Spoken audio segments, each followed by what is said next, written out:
Hey everyone! Welcome to The Young and the Restless. I'm Jane, and I'm so excited to have you here. If you love Young and the Restless, then you're in the right place.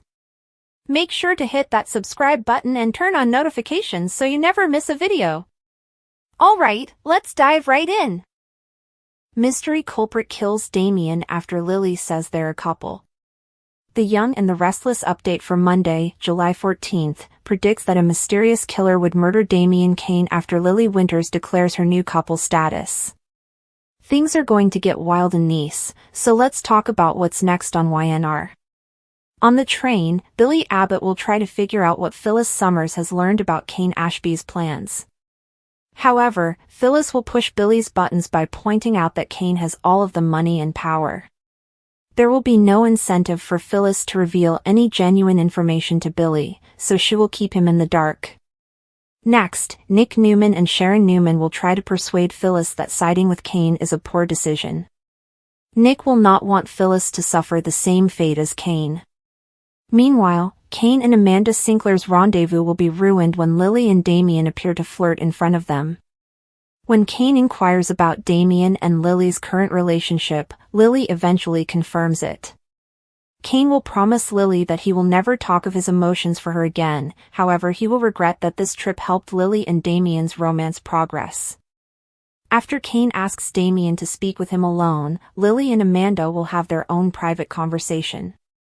Amanda will be dubious of Lily's reasons for dating Damian, wondering whether it is to persuade Cane to move on. Lily will seek information on Cane's true intentions, but Amanda will believe in her boss and jump to his defense. Later, Nick will head to the Maze's cocktail section, while Sharon realizes she has forgotten something and returns to the train on her own. Nick will also express his suspicion of Cane to Amanda, questioning why she is so eager to protect him. In one of the courtyards, Cane will open a bottle of something expensive and pour himself a glass, as well as one for Damian.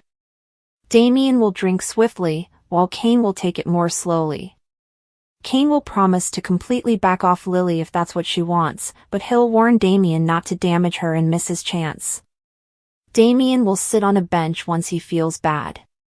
Damian will inquire if Cane is poisoning him because of Lily, but Cane will respond that they are both sipping from the same bottle.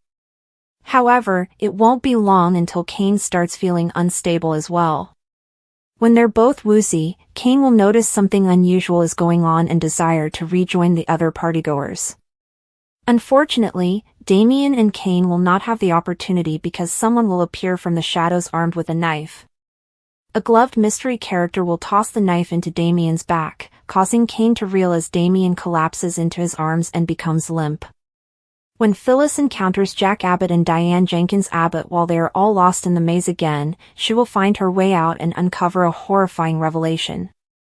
According to the Young and the Restless teasers, Phyllis will come strutting around the corner and see Cane cradling bleeding Damian, causing her eyes to widen with disbelief.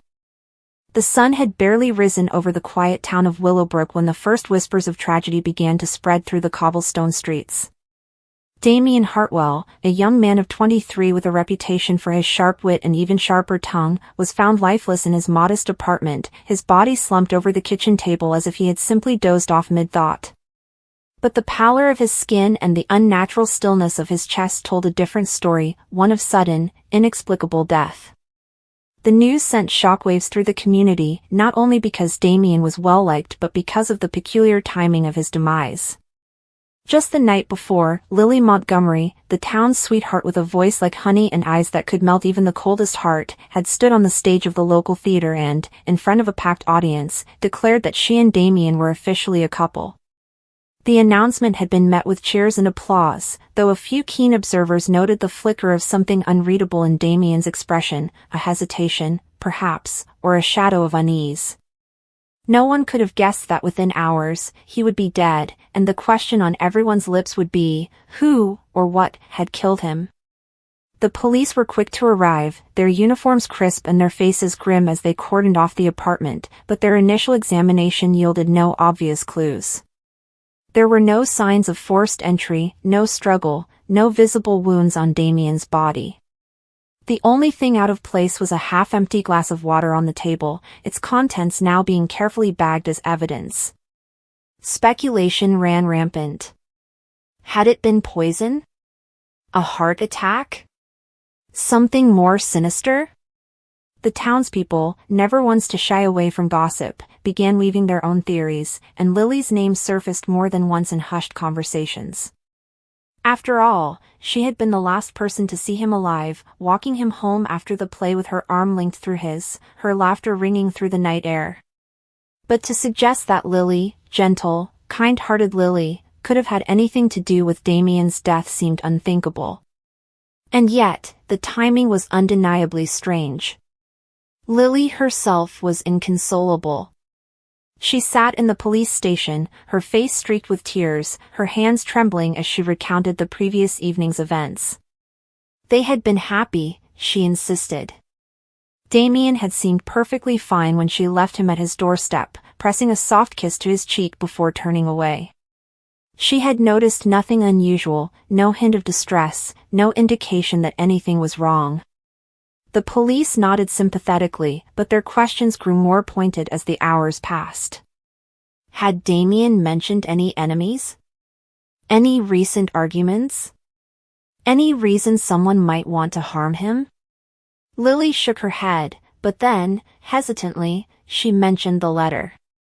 It had arrived 2 days earlier, slipped under Damian's door with no return address, its contents cryptic and unsettling. "You know what you did," it read. "And soon, everyone else will too." Damian had dismissed it as a prank, crumpling it into a ball and tossing it into the fire, but Lily had seen the way his hands shook as he did so. She hadn't pressed him for details, assuming it was just one of the many oddities that seemed to follow Damian, a man who had always been just a little too clever, a little too secretive, as if he carried the weight of unspoken truths wherever he went. Now, with him gone, those secrets seemed to loom larger than ever, and the letter took on a new, ominous significance. As the investigation deepened, other strange details came to light. Damian's apartment, though neat on the surface, held hidden compartments, a loose floorboard beneath his bed concealing a small stack of documents, a false back in his bookshelf hiding a collection of photographs. These were not the keepsakes of an ordinary man but the carefully guarded artifacts of someone with something to hide.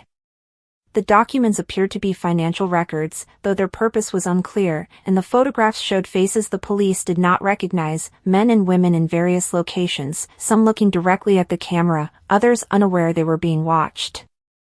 Who were these people? And what connection did they have to Damian? Then there was the matter of the key. Tucked away in Damian's sock drawer, small and unassuming, it bore no markings to indicate what it might unlock. The police scoured his apartment, his workplace, even his usual haunts, but no matching lock could be found. Had it been meant for a safety deposit box? A hidden storage unit? Or something else entirely? The key became yet another piece of the puzzle, another unanswered question in a case that seemed to grow more convoluted by the hour. Meanwhile, whispers about Lily continued to circulate.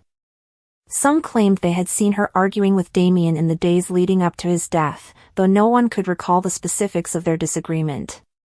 Others pointed out that she stood to inherit a sizable sum from Damian's life insurance policy, a fact that raised eyebrows, even if there was no concrete evidence linking her to foul play. Still, the townspeople were reluctant to condemn her outright. Lily had always been a beloved figure, the sort of person who volunteered at the animal shelter, who baked cookies for her neighbors, who remembered everyone's birthdays. To think her capable of murder seemed absurd. And yet, as the days passed and no other suspects emerged, even her most loyal defenders began to wonder. Then, just when it seemed the case would go cold, a breakthrough came from an unexpected source. An elderly woman named Mrs. Peabody, who lived in the apartment below Damian's, came forward with a startling revelation. On the night of his death, she had heard footsteps in the hallway, not the usual light tread of Damian or Lily, but something heavier, more deliberate. She had peeked through her door's peephole and seen a figure dressed entirely in black, their face obscured by a hood, slipping into Damian's apartment. At the time, she had thought nothing of it, assuming it was a friend or delivery person, but now, with the news of his death, the memory took on a chilling new meaning. The police scrambled to follow this new lead, reviewing security footage from nearby buildings and interviewing anyone who might have seen the mysterious figure. Slowly, a picture began to emerge, not of Lily as the culprit, but of someone far more dangerous. The hooded individual had been spotted in other parts of town in the weeks before Damian's death, always lurking in the background, always watching. Who were they?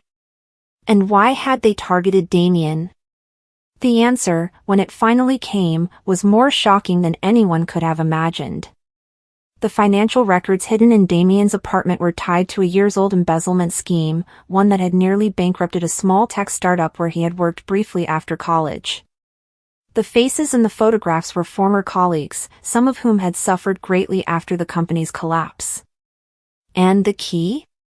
It opened a safe deposit box containing a confession, Damian's own handwritten admission of guilt, along with a list of every person he had wronged. He had been planning to come clean, to make amends, but someone had gotten to him first. Someone who hadn't wanted the truth to come out. In the end, the police arrested a man named Victor Crane, a former employee of the startup who had lost everything in the fallout.